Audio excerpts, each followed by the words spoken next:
13 octobre 2021, Monsieur Simon Roy sera officiellement aujourd'hui assermenté en tant que nouveau maire d'Ayerscliff.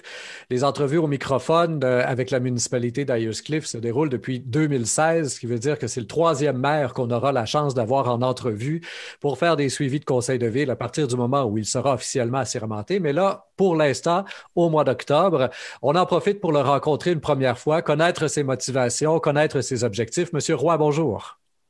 Bonjour, Monsieur Perra. Alors, Monsieur Roy, vous m'avez fait parvenir un résumé de votre CV, un CV qui est bien rempli. Avocat, professeur de droit pénal et criminel, impliqué dans plusieurs conférences un peu partout à travers le monde, même professeur titulaire du côté de Bordeaux, si je me souviens bien, ou en tout cas en France, vous professeur invité là-bas. Donc, vous avez un agenda très chargé, d'après ce que je peux comprendre de votre CV, déjà impliqué à Ayerscliff sur le CA de la bibliothèque et sur le CCU depuis 2019. Qu'est-ce qui, dans cet horaire-là, vous fait en sorte que vous avez le goût d'en rajouter en prenant une couche de plus pour devenir maire? Écoutez, ça, c'est une bonne question. J'ai eu une longue discussion avec ma conjointe avant de poser ma candidature.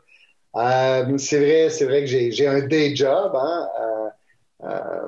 Donc, mon but en faisant de la politique, c'est pas de me trouver un emploi, de m'occuper. Je pense que ce qui est arrivé, ce sont diverses circonstances. Il n'y avait pas vraiment de personnes parmi l'ancien conseil qui voulaient se présenter.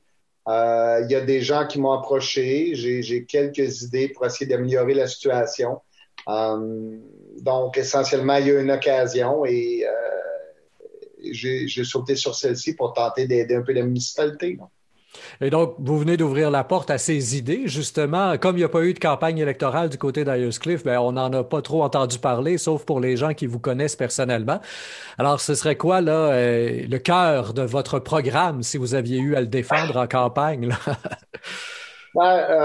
Écoutez, je pense qu'il y a tout plein de choses qui sont déjà très, très bien à la ville, hein. L'idée, c'est pas d'arriver tout chamboulé. Au contraire, je pense que pendant les 6 premiers mois, on va regarder ce qui se fait, on va tenter d'apporter des ajustements. Mais de façon plus importante, je pense qu'il faut mettre en place des processus entre autres de consultation des citoyens, des processus de transparence des décisions. Parce que vous voyez, dans les dernières années, là, pour le dernier conseil, écoutez, ça a été difficile, hein. Il y a eu la COVID qui a pris énormément de leur temps.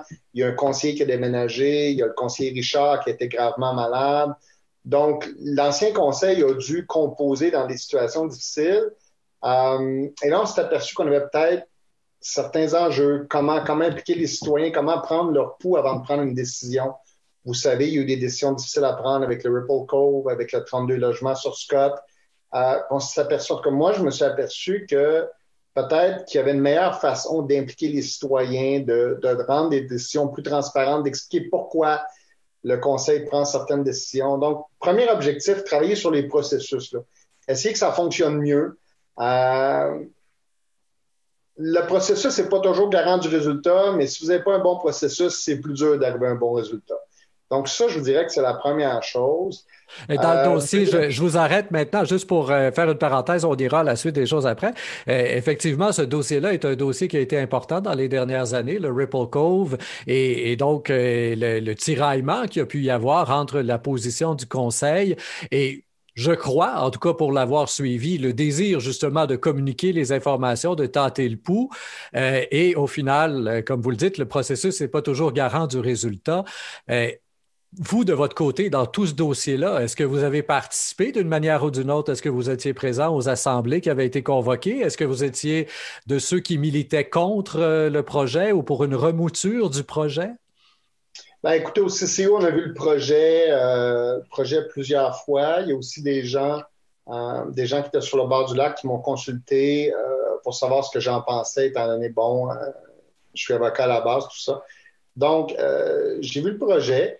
À savoir si je suis pour ou contre, je pense que pour le moment, c'est pas la principale question. La principale question, c'est comment on peut faire en sorte de prendre une bonne décision là-dedans, écouter le point de vue de tout le monde, arriver à un résultat qui fonctionne, hein. C'est ça l'idée. Parce que là, quand on arrive à un résultat, puis que la moitié de la ville n'est pas tout à fait d'accord, que le promoteur n'est pas tout à fait d'accord, que le conseil municipal a perdu des plumes là-dedans, Je pense que c'est pas l'idéal.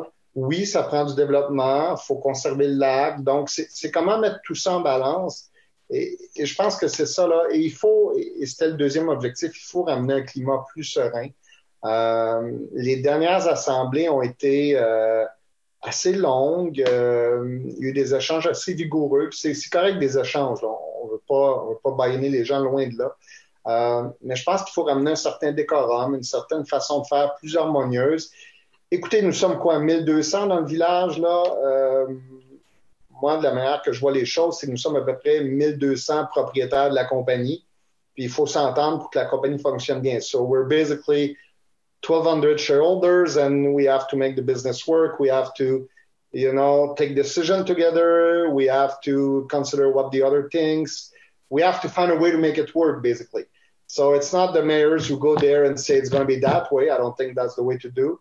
I think we have to work as a team to talk to people, to explain why we choose some things sometimes.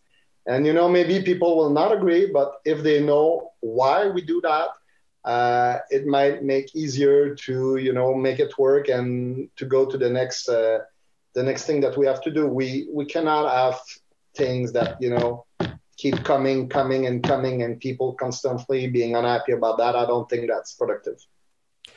Vous avez évoqué rapidement dans votre dernière réponse le lac. Effectivement, c'est un des joyaux là, à Ayers que cette proximité avec le lac. Et il y a les montagnes tout autour. L'environnement en général, il est là, il est beau à regarder. Mais au-delà de ça, on le sait aujourd'hui, les décisions doivent être prises en ayant souvent une pensée environnementale. Où est-ce que vous vous situez là, de façon large dans tout ce débat, la place de l'environnement dans l'économie? Vous la voyez-vous?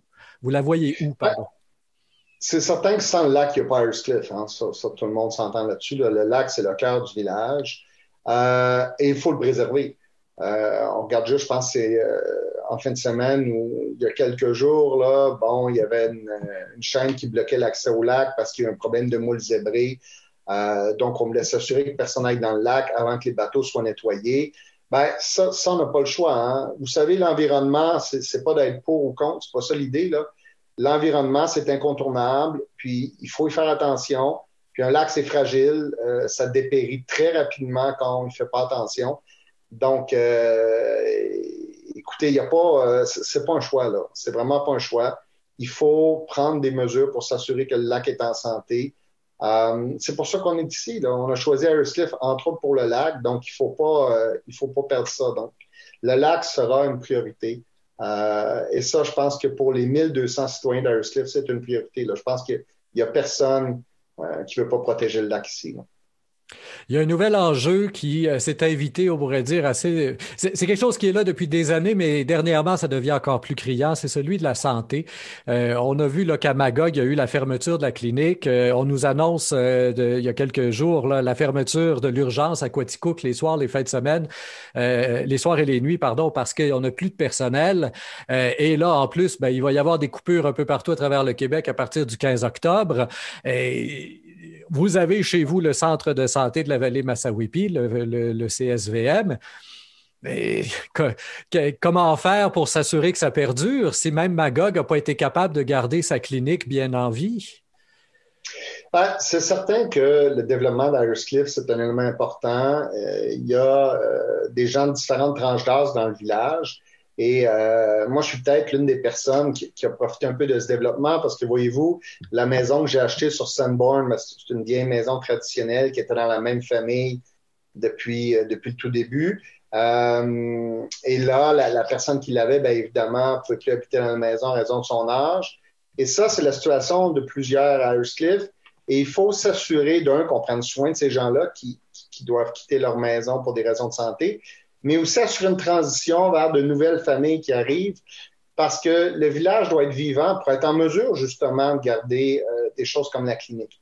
Donc, moi, la clinique, je suis membre, je les encourage, je connais bien Mme Mounet. On va travailler avec eux pour assurer de garder ça. Et écoutez, dans les dernières années, bon, les services ont quitté le Collège Massawippi pour toutes sortes de raisons. Donc, on va voir ce qu'on peut faire avec ça.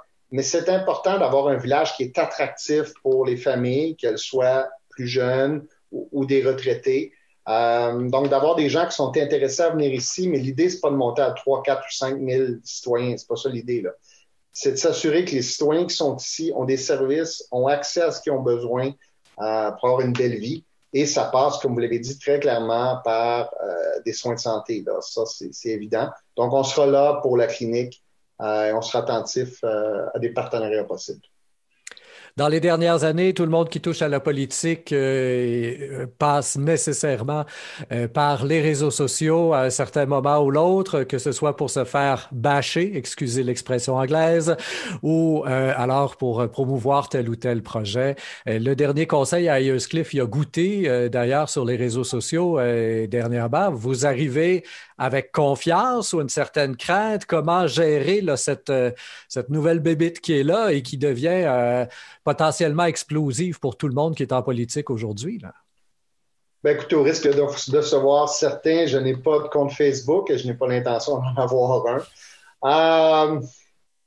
Écoutez, comme professeur de droit, là, je suis habitué aux critiques. Je vous dirais que mes étudiants, après chaque examen, trouvent que je suis le pire professeur au monde.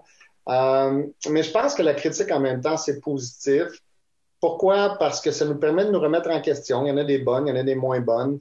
Mais j'ai pas particulièrement peur des réseaux sociaux. Moi, on m'a toujours dit que quand les gens vous louangent, il faut faire attention.